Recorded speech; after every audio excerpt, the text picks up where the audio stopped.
இன்னைக்கு நம்ம வீட்டு டின்னருக்கு மஷ்ரூம் வித் கேப்சிகம் கிரேவி. அது எப்படி செய்யலாம்னு பார்த்துடலாங்களா?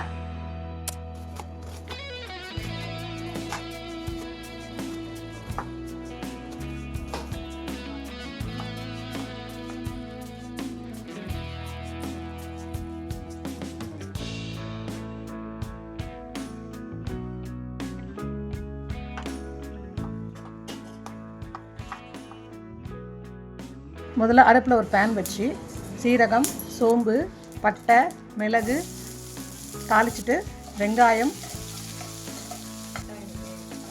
தக்காளி போட்டு நல்லா வதக்கணும். பச்சை மிளகாய் 2,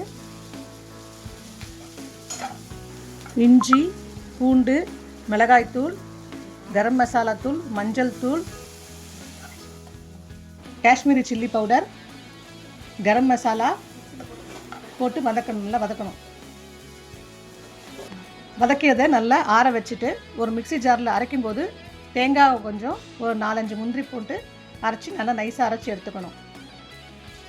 மறுபடியும் ஒரு பேன் எடுத்து அதில் கொஞ்சம் எண்ணெய் ஊற்றி சீரகம், சோம்பு, பட்டை, கிராம்பு, பிரிஞ்சி இலை, கொஞ்சம் வெங்காயம், ஒரு சின்ன தக்காளி போட்டு நல்லா வதக்கிட்டு கருவேப்பிலை போட்டு நல்லா வதக்கிட்டு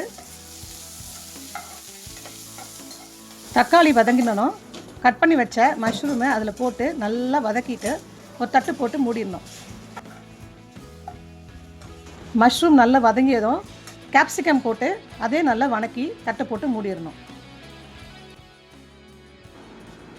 அப்புறமா நம்ம அரைச்ச விழுதை அதில் போட்டு நல்லா வதக்கி நமக்கு எவ்வளோ கிரேவி வேணுமோ அதுக்கேற்ற உப்பு, காரம் போட்டு தண்ணி ஊற்றி நம்ம தட்டு போட்டு மூடிடணும்.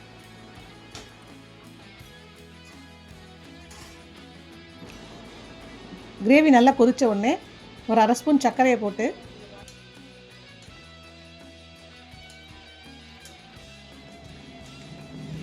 விட்டுட்டு கஸ்தூரி மேத்தி கொஞ்சம் போட்டு அதுக்கப்புறமா கொத்தமல்லி தூவி இறக்கும்போது 1 ஸ்பூன் நெய் போட்டுட்டிங்கன்னா, நெய் இல்லை பட்டர் போட்டு நீங்கள் இறக்கிட்டா ஹோட்டல் ஸ்டைல் கிரேவி ரெடி.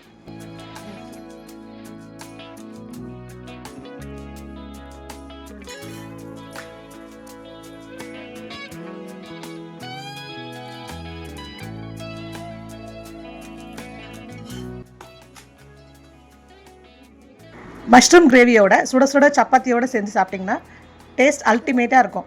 இதை நீங்களும் செஞ்சு பார்த்து எப்படி இருக்குன்னு கமெண்ட் பண்ணுங்கள். ப்ளீஸ் லைக் பண்ணுங்கள், ஷேர் பண்ணுங்கள், சப்ஸ்கிரைப் பண்ணுங்கள். தேங்க்யூ.